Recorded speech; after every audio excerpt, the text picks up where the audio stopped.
All right, so here we have Justin Shaft on the left, Cody Gilbert on the right. Cody is our player who came in from the LCQ, and Justin is the one who played in most of these challenges. Yeah, Cody's got a little bit of a co-pilot here, a little Ratatouille situation. He's going to be getting the strings pulled, I think, for his game here. And it looks like we're going to be getting diggy holes here again on Justin Shaft's side. I see a 7 Dwarfs mine, and then I think you believe, I think you know that the deck that Cody's playing, was it Blurple? I believe it is Blurple. It's Blurple is the affectionate name for blue purple, which is Amethyst Sapphire here in Lorcana. But the name Blurple is just fun to say. I can't ever not say it. It's such a Disney name, right? It just sounds very Disney-ish. Like a character from Strange World or something. But yeah, so this would be an interesting matchup. We've seen this this aggressive Amber Steel deck before. We saw it in round 1. It's called by some people Diggy Diggy Hole because the person who popularized it, Brennan DeCandio, named his deck that, and so you'll hear people refer to it as that. It is a very fast deck. It's meant to win quickly if possible, and there's a few cards that came out this set which kind of unleashed this deck, and it's actually been more popular today than I expected. This is a deck that I expected to be pretty highly played this weekend, but I think the red-blue kind of helping suppress that numbers a little bit. If you wanted to play anything in these colors, this was the deck that I think was going to grab you. I think that was the big thing this weekend is, were you going to play this deck in Diggy Diggy Hole? Were you going to play some form of Amethyst deck? Did you want to play Genie? I think was that the question. Or did you want to play red-blue? Because I think the format has pretty much devolved to that for me. There are some decks on the fringes that are good, that are playable, but of the most played decks, those are the 3 things that you see the players choosing from. That's true. Talking about Amethyst here, you mentioned that color. Other than the Ruby Sapphire deck you talked about, and then these Amber Steel decks, whether it's Steel Song or the aggressive variant, you do have the Amethyst decks, and a lot of them are very, very similar. They're clones of each other with colors splashed in. I'll talk more about that in a moment because we are off to the races. Yeah, you see that Pluto getting put into the ink, and on turn 1, Daisy Duck. That is something that you really, really want in this deck in almost all of your matches. It's going to give Cody some cards here. Most of the Blurple decks play about 80 to 90% characters. He's going to draw some cards of it, but that lore count is going to get up high. Cody, though, he's looking to ramp up into these 4, 5, 6, 7, 8 drops and getting them out early. I mean, we don't know for sure, but usually these decks play a lot of the typical stuff that you see purple early, and they're going to be capping out at 7-drop Hades, 8-drop Elsa. And I don't know if you've played against those cards before. They are very powerful. Very powerful on the top end for sure. Yeah, the core of this deck, this Amethyst core, is going to be something that you're going to see all weekend long, because most of these Amethyst decks, the core is just so strong and so consistent that they're consistent across many of these decks. The question is, what do you pair it with? Those going Blurple are making the bet that, hey, I can go faster than my opponent's Amethyst decks by using cards like Tipo or Sail the Azurite Sea to ramp me into my bigger cards faster, get my Genie on the deck earlier, and that's what this deck wants to do in the field today. So Justin knows that the longer this game goes on, inevitability is with the Amethyst Sapphire deck, and so looking to get high lore on the board as early as possible, trying to close this game out before the Blurple deck has access to its high lore or higher cost characters. Speaking of high lore early, that Daisy Duck did go ahead and get those 2 lore points. Genie added to Cody's hand and a Tipo draw for the turn, so maybe we're going to have Tipo into a Genie draw, which is really good for Cody. Piglet turn 2 from Justin, threatening to have 5 more lore added here on turn 3 from Justin, so really ideal start from Justin. Let's see if Cody has one of his ideal starts here as well. We did see that Tipo. That's what's going to come down. Another card from his hand is going to be going into the Inkwell here. Going to make him have 4 ink on turn 3, and that's where this deck really starts to get going, right, Liam? No, absolutely. And I can't, I didn't get a great look at the hand, but if Tipo was in fact not in the hand or Sail the Azurite Sea before turn 2, that draw there is so impactful because this deck really wants to hit one of those 2 drops on turn 2 to keep it ramping into the end game. So what a great draw. And kind of a great opening here for Cody. Justin, though, also on a very good opening with a 3 lore character in Piglet. Once he drops another character, requesting for 5 next turn. If he didn't have the Tipo or the Sail the Azurite Sea already, you can see the drawback that Daisy Duck does. Getting that extra card into Cody's hand made him get to that Tipo in turn 2 if he didn't already have something like that. So huge effect on the game already. Looking at Justin's hand, he has a couple 2 drops and a 1 drop there in the Happy. So maybe 2 more characters getting deployed here this turn. I see a lot of Piglets here as well. Does he want to play this one to the board? Does he want to use it for ink? But Justin's having a go at that decision. Strength of a Raging Fire put into the Inkwell. He's going to go ahead and play another Piglet here. Can't blame him. That's going to add so much threatening lore to the play. Let's see. What does Cody get off the top? Very good chance he's going to draw another card here. Oh, that's one of the misses. Yeah, not there are definitely more misses in here than you'll see in Emerald Amethyst, but kind of a bummer to miss there. And then we're going wide here. So getting another piglet on the board here. Now, both of those piglets are going to be set up to quest for 3 next turn, unless we can remove 2 characters from the board. So Cody's got some work to do on his turn. Piglet and Happy added for Justin here. Tons of lore play already up to 7. Cody has 0, but going back over to Cody's side, he's got a way to challenge this Piglet. The Chatterbox followers can do a good job of trading here, but it doesn't get cashed in for another card.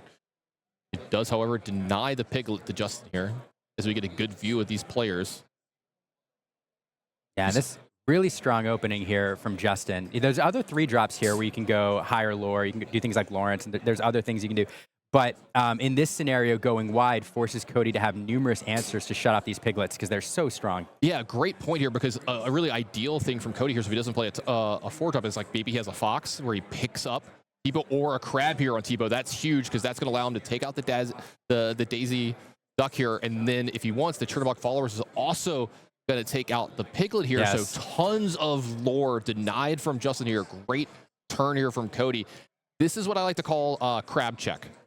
You need to know early in the game when they're questing on the side of the aggro decks, you need to have a crab a lot of times to make sure your 1-drops can trade into these characters that have high toughness and make sure that you can get these trades and stuff off the board. So Cody up to the task here, even follows it up with another 1-drop of another Chatterbox follower. So we're back over to Justin for his turn 4 here.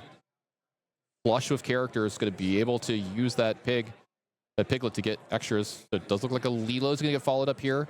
Along with, is that a Doc as his last card? That's exactly what he wants. 2 more cards added to gas up his hand here. Both look like they were Lawrence off the top here. And that Piglet is exerting for 3 lore here this turn as well. If he wants to do it, it will be kind of a sacrifice of the character, but he's got a huge lore lead. How much does he want to cash in on this? Or does he want to wait for just a little bit? Does look like he's going to cash it in here. He's going to go ahead and get 4 lore off those 2 characters.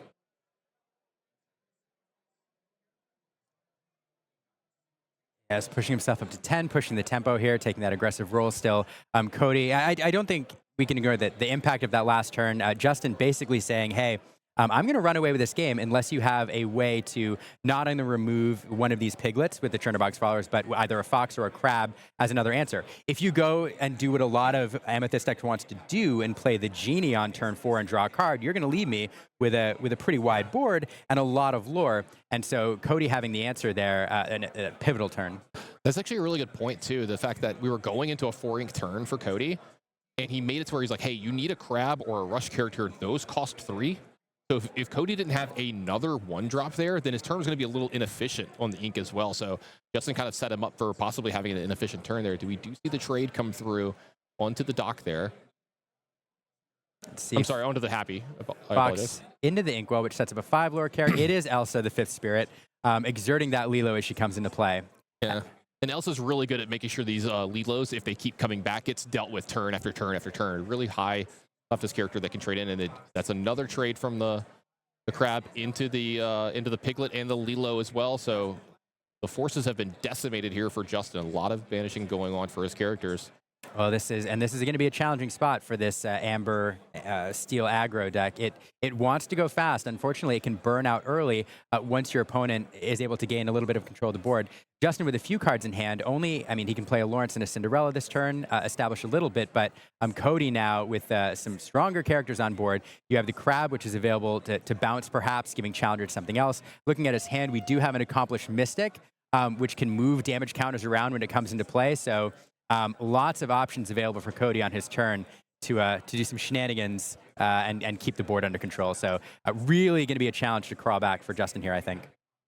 Absolutely. It looks like he's going to start that clawback with a Lawrence. That's going to be followed up by a Cinderella and a pass over here. No lore gain for Justin here, but I think that's a problem for him that you're going to see the rest of this game is this board is getting big and it's getting problematic on Cody's side. So challenges are going to be hard. Generally, the Blurple deck is going to be way better at challenging than the Amber Steel deck. So you can see Cody kind of leveraging that here in the way this game is played out. We're back over to him. Box follower is going to go ahead and quest. I have to believe he's going to get cashed in for a card here. Looks like it is. But he's going to get a fresh one off the top. Yeah, I think I want to say, I think a McDuck Manor was drawn for turn. I'm not sure what he just drew. Yeah, that 5-drop Bell would be great here, getting to move those damage counters over to something else. he wants lots of other options for him as well. We saw, I think there's a Genie in the hand as well if he wants to get another fresh card off the top here this turn. Yeah, and I will say, we talked about how it'll be a challenge. Really every deck generally has outs, and there are some outs here as well. Stringing together a few docks in the right order could really allow you to go wide, drawing 2 cards each time a dock is played. So there are draws Justin could have to kind of put him back into it. We do see, I think, an autographed McDuck Manor there heading into the Inkwell for Bell Accomplished Mystic, which will allow him to shift 2 damage counters from that Elsa over to Cinderella. Yep, the Magic Broom, so we still got the trigger for the Magic Broom from Bell coming to play. Does he want to cash this in? It does look like Cody wants to cash this in. The cards just keep flowing for Cody here, and you see what makes purple so good here. Not only are the cards good, but it makes sure that your hand gets refilled as the game goes on as well. Back over to Justin. His board has been decimated these last 2 turns. That Cinderella getting taken away from him means the song off the top is going to be a little less efficient than it was. Still able to be sung by Lawrence, though. Losing that Cinderella is so painful here. If that Cinderella is on board, and it was ready, but Bell Accomplished Mystic, a card that allows you to get around that mechanic and also around resist for what it's worth, but allowing him to remove that ready Cinderella, being able to sing Let the Storm Rage On here allows him to remove the cab draw card and keep things going. Yeah, I think it's such a big deal that you highlighted this Bell. This is a card that we've seen getting played more and more lately. And I think it has a lot to do with the proliferation of Genie. You have your Genie, you can attack into theirs, so you can challenge into theirs, and then you can move your Genie's damage counters over to their Genie's damage counters and banish it that way, lots of other ways. And it curves really well. It just gives you, it's kind of like having extra copies of the Elsa in the 5-drop slot, because we see that as well. A lot of Genie on Genie action going on with Elsa plus Genie being able to challenge in. And you're going to hear this. I know we're talking a lot about the Genie Wars. We're going to talk about a lot about it this weekend, I believe. You're going to see that happening very often. It does look like that. I'm going to go ahead and take care of the Merlin Crab. A fresh card off the top for Justin here. I see a Pete, and I think it was Pete and Lawrence were left over in his hand. Does he want to put one of these into his Inkwell? Does he want to keep deploying this as the game goes on? Yeah, it's just so tough here. Ideally, again, Justin wants to go wide and force Cody to have the answers, but not able to play another character here. I was going to say, do you feel like Justin can quest here? It looks like he thinks he can, so he goes ahead and grabs 3 more up to 14. That Lawrence is still a 4/4 right now, but might not be for long. The challenge, and I think this is the right play. Justin knowing that, again, the longer this game goes on, the more cards Cody's going to be able to draw, the more answers he's going to have. So I have to get the lure when I can and try to force a situation where I'm dropping 1 character a turn that has to be answered, forcing Cody to have the Elsas or the answers to deal with ready characters. Really wants to force that game state. Cody here finally dropping. That's the first Genie that you and I have seen today. Yeah, we've had a chance to see more of them. They were hiding quite a bit. The lamp had not been rubbed correctly, but it looks like we finally got our first Genie of the day for us here in round 3. Cody does the Genie, gets to draw an extra card here as well. Puts that Tipo into the Inkwell and follows it up with another Diablo here as well. So as you can see, what I was talking about earlier, not only are these cards powerful from the blue-purple deck, but most of them replace themselves as well. And here's the attack that I thought was going to happen here. It looks like Elsa is going to go ahead and attack into Lawrence. It's going to take 4, but that character's going to stay around. Lawrence no longer has any strength, so Bell's going to go ahead and challenge into it and not take any damage there as well. So another board cleanup spot for Cody. Is that generally how the blue-purple deck is going to be in this matchup? Are they going to be trying to do as much board control as they can? Generally, it depends on the role that deck is in. If that deck is on the player in the draw, if it's shifted from the control role and the react role into the beatdown or the aggressive role. In this scenario, this deck is forced to be in the control role because of his opponent, Cody's opponent, and so but it is very effective as a control deck. What I will say is it's not as effective at control as some of the other purple clones that we see in the meta. Purple Steel has a lot of songs like Along Came Zeus, Let Storm Rage On, Strength of Raging Fire, which give it more control options. Ruby, of course, has cards like Be Prepared and plenty of removal options available. This deck has to lean into challenging more. It does have Hades on the top end, which can do some control, but this deck is going to do its control through Bell Accomplished Mystics, through Elsas, and that's really how it's going to accomplish, it's board control. Lawrence and Calhoun added for Justin here. A lot of lore possible for him next turn. He's up to 15. 2 more possibly from the Lawrence. 1 or 2 from Calhoun, depending on how Cody challenges here. He does have a couple of evasive characters that he can maybe challenge with that Calhoun won't be able to challenge. But you can see right there that during your turn, if this character banishes another character in a challenge, you gain 2 lures. You could possibly get 2 off that. So nice little play here. Diablo's going to go ahead and challenge in. Yeah, look, it's just going to take some damage, not doing it itself, but it means that another card gets cashed in for Cody here. And you can see that he's really put a premium on getting all these extra cards and having as many options as he can during all of his turns. I love that he started his turn off with that in all his turns as well. So I think what we're seeing here, I just talked about how there aren't very many direct removal options, and by that I mean cards that like action cards. There's no dragon fire. There's right? no dragon fire. There's no brawl. There's no direct damage, as it were. And so here we go. But here's a beautiful option. This is let it go. Let it go. Yeah, which is being sung here to send a character to the inkwell. This is a great draw for Cody. Goes in, puts the Lawrence away. The Doc is gone as well, leaving Justin with just a Calhoun. Yeah, but we do see Bell there is vulnerable to a challenge from Calhoun. It'll be a trade, but it'll allow Justin to get 2 lore closer to victory.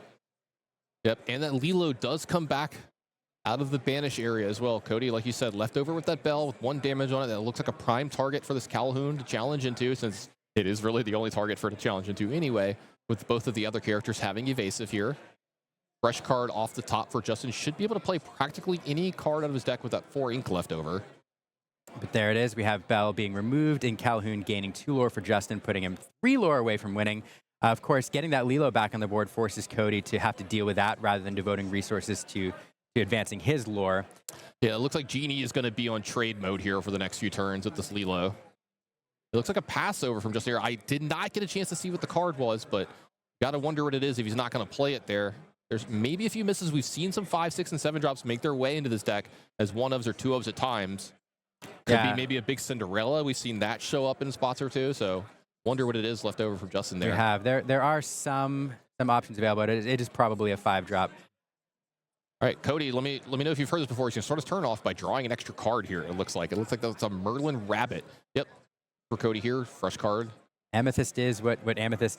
So talking about this Blurple deck again, I do want to talk about this purple shell. One of the things I find interesting about the blue-purple pairing is a lot of the other decks have to pick and choose cards out of the purple shell that they want to include. The core is very much the same, but there's certain options you can mix in and mix out. This deck actually borrows very, very, very few cards from Sapphire. And so it generally, these decks go very, very heavy Amethyst, gets them all of the best Amethyst cards, and then subs in a few blue cards just for ramp, and then for a little bit of control on the top end. But you'll notice we're seeing mostly the Amethyst core here. It does look like that Lilo is going to come back yet again. It makes you really wonder what this card was left. I see a Piglet. Justin says what he drew for there. It was that Strength of a Raging Fire. Yes. Oh, no, it was a Daisy. Okay, that's what it was. And so a Piglet left over. A lot of extra lore to be added here. That's 17. That is really scary if you're Cody. Cody needs to interact with this board more than just the Lilo here.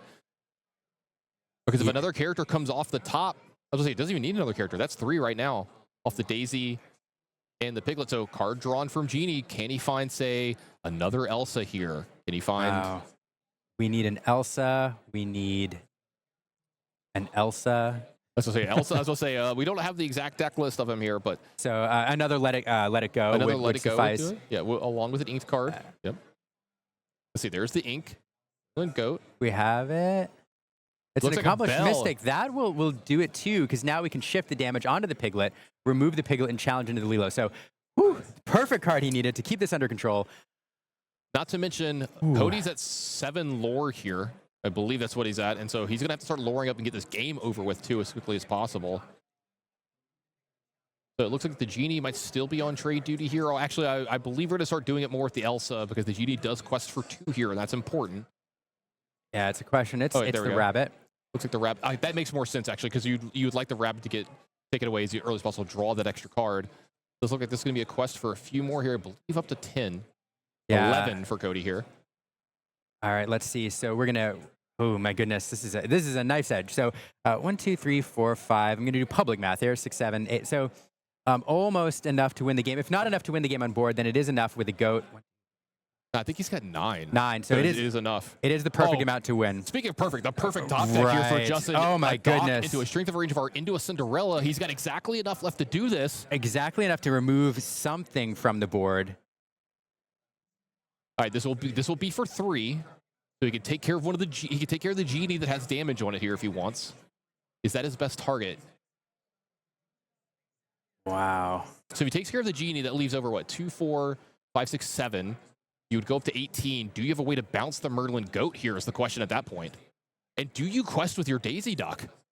I think you have to. Let's do this. Strength of Raging Fire into the genie. You called it. I was gonna say, if this is a bounce character, oh, you see Justin, he's like, think about it. Can I get away with not questing here? All right, he looks like he's going to go ahead and go quest. He's going to go to 19, make sure all of his cards can win the game next turn. Let's see, what's the top card? Turn a box followers. That's not... I think is that the only card left in Cody's hand? Oh, let's see. Oh, this is so tight. We've seen some amazing top decks here this weekend. Let's see if we can get another one. Oh, it's an Elsa! Oh my lord, this is a very powerful card for Cody here. That is an 8-drop Elsa that is going to exert 2 characters. He's going to do a lot of math here from Cody. Yeah, that's amazing. So that's going to exert 2 characters. They're not going to be able to ready the start of the next turn. Oh my goodness. Yeah, that's going to make sure all 3 of them get taken out by Justin, and Justin's going to scoop it up here. What an amazing set of top decks between the 2 players. What is going on today, Liam? All right, so here we're in game 2, and I believe it was the Amber Steel deck on the play last game, which is where it wants to be. So now a little bit more of a challenge because Amber Steel is going to have to win on the draw. Yeah, I think I do see a Cinderella in Justin's opening. It looks like 2 of them, no song yet, but that is one of the scarier openings in this matchup. If you're the Blurple side, you don't want to be seeing Cinderella because that one represents so many good early plays from him and can really get you out ahead. You have the Cinderella. Interesting too. We do see the Gantu in there. The Gantu. That's not a card that's run in every one of these variants. It's a very high lore character, but we're going to mulligan most of those away, or sorry, alter most of those away. And I was gonna say the Decandio camp that they were all playing this deck this weekend. There's like 3 or 4 of them. I think they had actually gone to playing 1 or 2 Gantus in their deck for this week. I'm not 100% on that. I know that he was saying, he was like, I'm back and forth on it. You know, I don't want to give away too much tech for some of the other players, but I know the ones in the LCQs were trying out 1 copy of Gantu. Well, and it's a great card to note because it does have 4 lore. It's one of the few cards in the game that has 4 lore. So that is a deck that gives this deck a little bit of an answer in the late game if it stalls out. So we see if this goes long again, if that card makes a difference. Yeah, I think the only card Justin kept was a Cinderella, giving him the best chance at drawing some impactful 2-drops, maybe a song or 2. And really, really press that advantage. Speaking of impactful 2-drops, I see a Calhoun. That is one of the cards that's really impactful in this matchup because of the fact, you know, you don't challenge super well out of Amber Steel, but this one does a very good job of it. Cody getting off starting with Finder's Keepers into the Inkwell. A turn 1 pass, no turn 1 play. Does look like that turn 1 Cinderella here as well. That's interesting. So here, the Cinderella play, if you go right into Let the Storm Rage On, which I don't think we have, but had we had it, it's not as impactful on the draw as it is on the play because your opponent gets to build 2 characters on their board. But here, no turn 1 play. We do have the Tipo, though, on turn 2, which is exactly what Cody wants to do. Yeah, I think I see some 4-drops and some 5-drops in Cody's hand. I think I see an Elsa and possibly a Goat as well. So he's ramping up to exactly what he wants to do. Pete put into the Inkwell here into a Smee. A Smee, great turn 2 play here. Very strong. 3/3, quest for 2. And here you see the play draw difference. If Justin was on the play, he'd be able to quest with the Cinderella on turn 1 from his turn 1 Cinderella into turn 2. Turn 2, he can't do that here because if he does that, it allows this Tipo, if there was something like a crab or something behind it, to really get a ton of value for Cody. And you don't want to give up that much value for 1 lore off your Cinderella. Here we have a turn 4 Goat. Turn 4 Goat is not the ideal play with a lot of these Amethyst shells. It's something you want to save for later, but it is one of the cards in this deck, the mid-game cards with the highest strength. It is something that can take care of Smee if that's something Cody's concerned about, and perhaps not a lot of other turn 4 options here, and I don't think there are. We do have the Crab, and I'm trying to see what the other card is. It is a Friend, so a card that can sing Friends on the next turn, possibly setting that up to get him some card draw here mid-game. Justin with a lot of gas here. I see a Happy, a Calhoun, I think another Daisy, a Pluto, the Smee that he's deploying here as well. So there's a chance he's going to be playing multiple characters for the next multiple turns as well. Happy into the Inkwell. It's going to go ahead and put out that second Daisy of the match. He's going to go ahead and gain 2 lore. Just here, it's going to be taking a damage at the end of this turn as well. Yeah, strong play from Justin here, going wide, forcing Cody to have the answers. I think playing the goat there signifies that Cody doesn't have the ideal hand. Again, Genie is a card that's available that you want to be playing on turn 4. And there's others. So kind of noting that this deck may be off its game plan a little bit, trying to go wide, build that lore total like we saw last game, and put himself within striking distance. 5th ink here, very important for Cody. He's going to allow him to play this Elsa Spirit here. What does he want to tap down? It looks like he's going to tap down that Daisy Duck. This is a really good interaction for Cody here. It's going to allow him to use the Merlin Goat, take care of that there. The Elsa's going to go ahead and take care of the Mr. Smee as well. And Cody has been exerting so much control over the board and the characters from Justin this match. He just keeps doing it here as well. Yeah, I think this is a scenario Justin says, hey, if you have the answers, you have the answers. I'm going to go wide. I'm going to try to close this down. If you have the Elsa or the Goat, you have it. But forcing Cody in the position here to have to play the control role. Yep, that Tipo sitting around from Cody as well. It's going to be a really good Merlin Crab target later in this game, or something to bounce as well if he has one of the Madam Mim cards. Tipo really does a lot of heavy lifting in this match for this deck. This is one of the better Tipo decks that we have in Lorcana. Tipo gets so much value when he gets in the Blurple deck. We're back over to Justin, though. Got that Smeeze, got that Cinderella. A couple of options here. I see a Calhoun, a Happy, I believe. We had a Bodyguard in hand as well, if I see that right. Yeah, that's a Pluto. And it looks like a Piglet as well. Lots of options here. See, does Justin want to put multiple characters out, or does he want to maybe Bodyguard here with the Pluto? A couple of different routes he can go here. Any of them feel stronger to you? Oh, this is a challenging situation to be in. I do think the Bodyguard perhaps forcing, it would have to force a couple characters in there, forcing Cody to devote a couple characters to taking care of it. Obviously, one of them would be banished, as Pluto is a lot stronger when he's undamaged. Instead, we're going to go with the Piglet, and we're going to go wide here, Calhoun. Let's see if we build this board and then drop the Pluto next turn, and that's probably what we're going to do, then forcing that interaction and giving your characters, giving that Piglet, hopefully, a free quest. Yeah, a little patience shown from Justin here. It's a no questing here as well, because very good chances that if he were to quest here, he'd be losing all of those characters. Back over to Cody. Yeah, he's got for his turn 6. Cody does have that friend from the other side, so now not having to spend time challenging into things unless he has something to exert, something on Justin's side of the board. He can sing friends from the other side, draw a few more cards, and recharge his hand. Seems like a little update on the damage counter as well there. Let's see how Cody wants to start his turn. Generally, if you're going to be drawing extra cards here, it's one of the first things that you want to be doing. You want to get all of the information before you make your decisions. Wonder if Cody's going to be singing this. You got to believe he is. It looks like Elsa's going to sing it here as well. The evasive character singing, very powerful play here. Since nothing on Justin's side is going to be able to. Ooh. There's no Happy. I think we saw another Friends from the other side added here. Plus, is that an Elsa? That is an enchanted Elsa. One of the most beautiful cards in the game. I love to see it played. You're going to love it. Cody's going to love it. Justin will not. I'll tell you that right now. He's not going to think that's a pretty card. That is true. Especially after how good it was in the other game. Yeah, it's one of the things we're seeing right now that makes Amethyst so strong as a color. It's the card draw, frankly, is one of the things that sets it apart. Because when you get into the mid game here, as you're running through cards, friends from the other side, rabbits, genies, there's so many cards which allow to recharge your hand to propel you into the end game. We're going to see that make the difference here. Where Justin's only way to do that really is to start cycling docks and maybe hit a lucky Rapunzel if there's some damage counters sticking around. And without that, you're going to see a huge difference in terms of resources. Speaking of differences in terms of resources, the second Friends from the other side was played here this turn. Now we're going to see that Crab that gets played, but for no value here because no challenging done here. It looks like it's just a turn, again, of setup from both the players, from Justin and from Cody. Cody set up for later, drew a bunch of extra cards, still has his characters around to challenge really well. And this Elsa does not have a chance of being challenged from Justin anytime soon. No evasive setup just yet. And we're really seeing the identity of this deck on full display here because, you know, once we get to deploy that Elsa Spirit of Winter, it can really lock things down.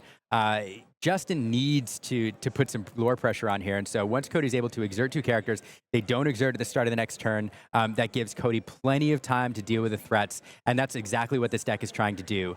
Stall a little bit, get towards the Hades, towards the Elsas, and then shut the game down once it has those big characters available.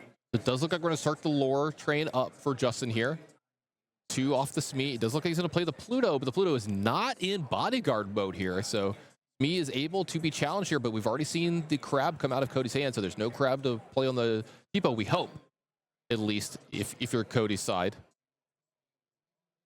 Yeah, so one of the calculations here, of course, crab gives a challenger when it enters and leaves play. So if you leave a character on that side of the board able to be challenged, then that opens up some really efficient challenges once that crab is banished. Yeah, you know, if there's something like a Madam Mim Fox here, Madam Mim Snake that can pick up the crab here, put it on the Tipo, let the Tipo get a little extra value. I think I see a Goat, an Elsa, and a mystery card from Cody's hand here. Back over to Justin's side, I think this would actually be one of those really good spots for Akita here anytime soon. Get to play Akita and just quest out for a full turn, and then that might be able to like start to slam the door shut for Justin. And that's where we've really seen that card shine, is in spots like this. You know, we mentioned that in round one. Sometimes, you know, if you have it, say, like into the red-blue matchup, you can't even play the card. Like, playing it feels awful. But in matchups like this, that card can really swing games. No, that's a great point. You know, that's one of the big outs for Justin here. Drawing a Keto now would leave him unchecked, able to quest for a turn. Of course, Cody would have some answers. There's cards that give Challenger and you know, rush cards he could play. But yeah, that would allow him to maximize the value of his cards on the field. And perhaps what his game plan is here is just draw towards that out. Yep, Cody taking his time here, drew a lot of extra cards last turn, so he's got a lot of options. We got to see if any of them are extremely attractive to him this turn. Perhaps getting some advice from Remy there on his shoulder. Oh, it did look like he, you know, peeked over a little bit. It was like, what were you saying? What's going on? Remy pulling the strings. All right, like we've always talked about, we're going to draw extra cards. Let's do it first. So fresh one here from Cody off the top. Genie deployed, getting that extra free card. Yeah, Genie, I mean, while things are a little slow here, I'll talk about Genie for a second. You're going to hear a lot of us, you know, commentators talk about him all day long. He's in every Amethyst shell, 4 of. He's a fantastic card. Not only does he have a great stat line, a 2/4, that critical 4 willpower, that quest for 2. He's evasive, but then he also replaces himself. And one of the things that makes that so good is when you put him on the board, he's almost a must answer for your opponent. They have to devote resources to taking care of it. And when they do, like let's say, for example, you're playing against Ruby Amethyst and they brawl that character. Well, now your opponent is down a card, they're down a brawl. And yes, you're down a Genie, but Genie has replaced himself. So net, you know, you're still doing well. Genie is such a powerful card. You're going to see it all day long here. Yeah, it's the second one I think we've seen this game, or this match at least. Magic Broom added here as well. That crab that we talked about earlier is going to go ahead and challenge into that Smee, take care of it.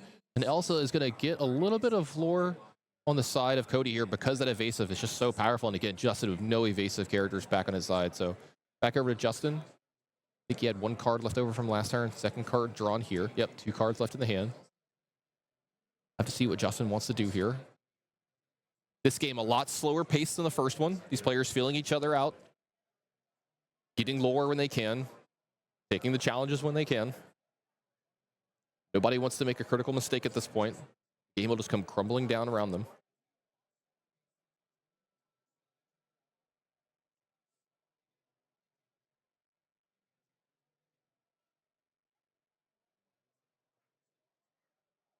Yeah, one thing that's worth noting here, I'll remind everybody that Elsa, Spirit of Winter, is a Floodborn, and we do have an Elsa on the field. So normally costs 8 to play, but it can shift in for 6. So Cody able to do that efficiently if he wants to.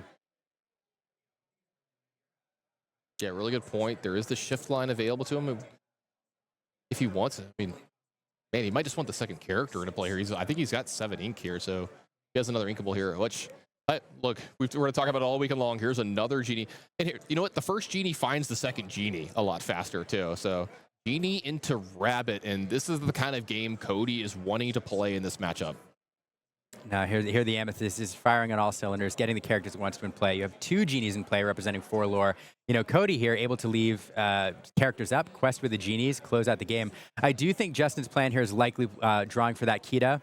We do have enough cards to ink and then play the Kita if we draw it, giving us that quest. But the problem is Cody only has to quest 1 or 2 more times to put him within 1 turn striking distance from ending the game. So even if Justin draws his out, Cody here setting himself up where Justin has to play that control role or else he's going to lose the game. Yeah, I was kind of surprised that a mine here would go to the Inkwell, but following that up with a dock kind of makes sense here. Get a little value off the mine. Go ahead, put it in the Inkwell, play dock, draw 2 fresh ones. Let's see what they were going to be. I mean, the mine takes a while to get going, but on a board like this, you could have maybe done some inroads of really getting some damage. You could have taken Elsa out of play this turn. You could have taken the goat out of play this turn, possibly. Very interesting. I think the challenge, it's just too much. There's so much willpower on the board. Instead, drawing into Let the Storm Rage On, singing that with Cinderella, drawing another card. I think we're cycling for the Kita most likely, trying to find that answer.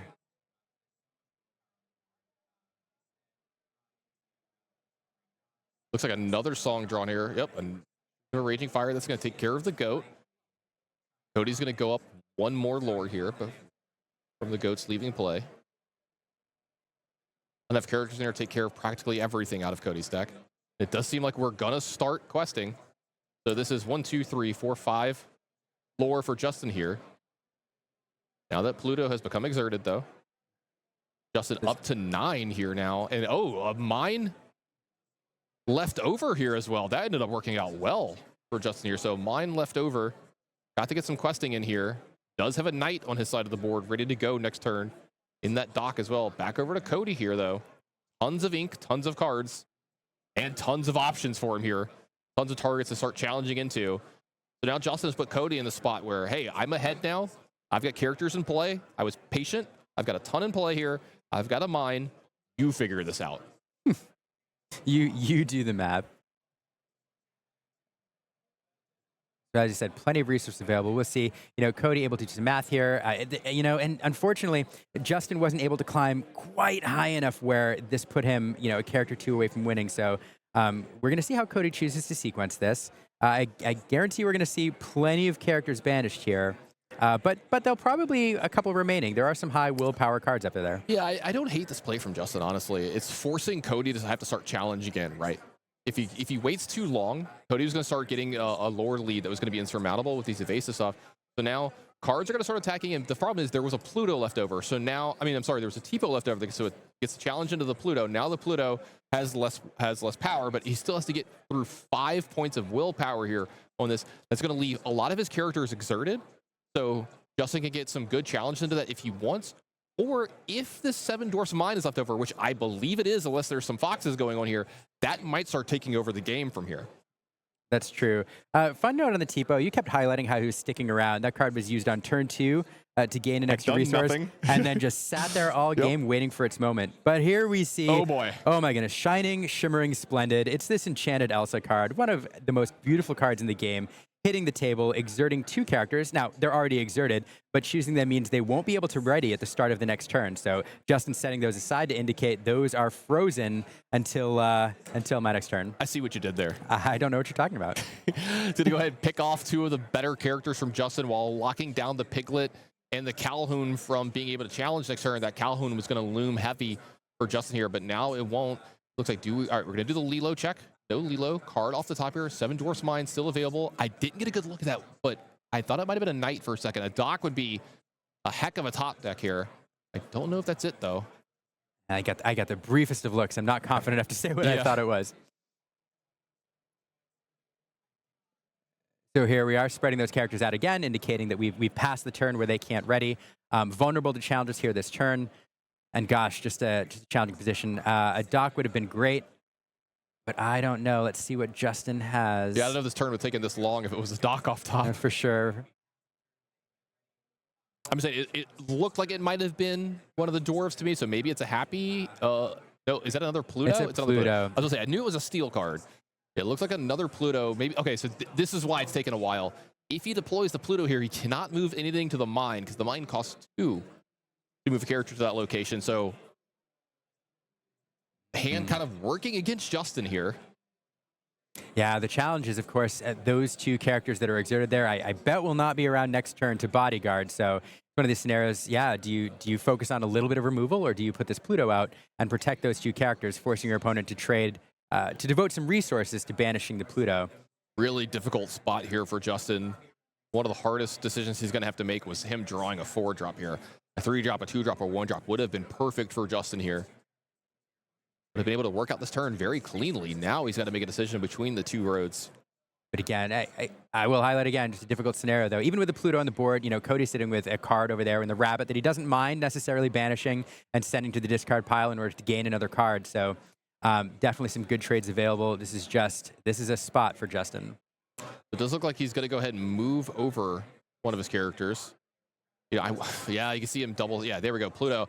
And I kind of wonder if like you just have to Pluto here because of the point you made, where if you don't put Pluto and bodyguard here, there might not be characters to bodyguard next turn left over. So it does look like Pluto is going to be exerted into play here. It is a 5/5 right now, while it does not have damage on it. So only character that can challenge into it without giving up itself is the Elsa. Oh, I spoke a little too soon. That's a dear. Hades from Cody. Hades, another Chapter 1 card. Both Hades and Elsa, illustrated by Matthew Robert Davies, I'll highlight. A fantastic Lorcana artist.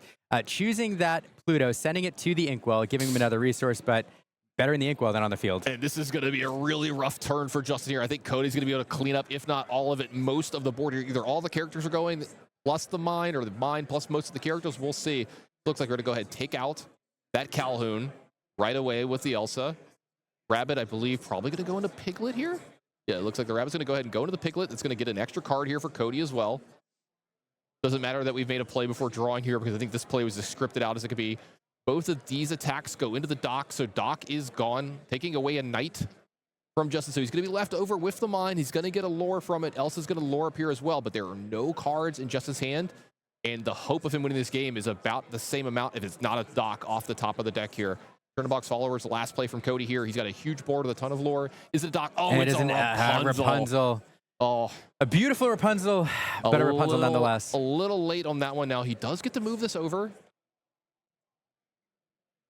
Is going to do a damage somewhere. He can pick off this Elsa, I believe, if he wants.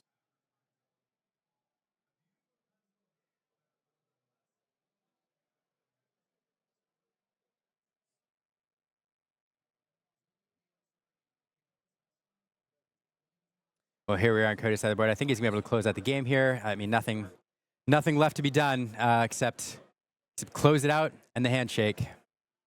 Yeah, it looks like Cody's just going to have to go through what I like to call garbage time here. We talk about this in, in athletics a lot when the game is over, but you just got to go through the motions.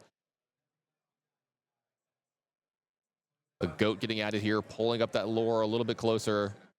Sail the Azure at Sea, Inkable as well. Going to add another follower to the board. Cody has got everything he could possibly want here.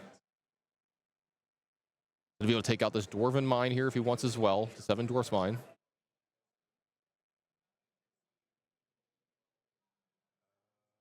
Yeah. Looks like we're going to have a bunch of questing from these. Or no, these are all going to go into the mine. Then he's going to quest with these 2 characters as well. I think that gives him 5. Is going to bring him up to, I think, 13. Yep, Cody up to 13. And we do have some. It's a Gantu, a great card, high lore. I mean, if we were closer, that would have been a threat that had to be dealt with, but not what he needed. Tough matchup here. And good job, Cody, winning the game, 2 games to none.